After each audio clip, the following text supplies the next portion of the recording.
Hi అండి. మా లక్కోడు స్కూల్‌కి వెళ్ళిపోయిన తర్వాత నేను స్కూల్‌కి వెళ్దాం కదా అని చెప్పేసి ఇంకా గబగబా వంట అయితే చేసేసుకున్నాను. మా లక్కోడికైతే క్యారెట్ ఎగ్ ఫ్రై చేశాను. మా కోసం పచ్చిరొయ్యలు ఉన్నాయని చెప్పి పచ్చిరొయ్యలు ఇగురు అయితే పెట్టేసుకున్నాను.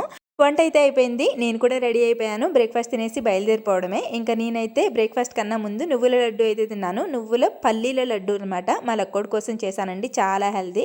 పిల్లలకే కాదు మనం కూడా తింటూ ఉండొచ్చు. మనకి బలం ఉండాలి కదా! ఇంకా నేనైతే టిఫిన్ తినేసి వెళ్దాం కదా అనేటప్పటికి అక్క అయితే మెసేజ్ పెట్టేసింది. వానైతే అస్సలు తగ్గట్లేదు కదా! ఈ రోజుకి క్లాస్ లేదులే అని చెప్పేసి.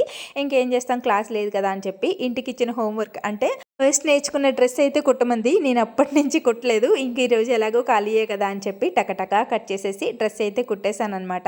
ఇంకా ఈ రోజు నుంచి మాకు బయట పనావిడైతే దొరికిందండి. కొంచెం రిలాక్స్‌గా ప్రశాంతంగా కుట్టుకున్నాను. చాలా బాగా కుదిరింది అని చెప్పను. రేపు అక్క చూసి బాగా కుదిరింది అని చెప్పిన తర్వాత మీతో షేర్ చేసుకుంటాను. మీరైతే ప్లీజ్ వీడియోని లైక్ చేసి సబ్స్క్రైబ్ చేసుకొని వెళ్ళొచ్చుగా. Please bye.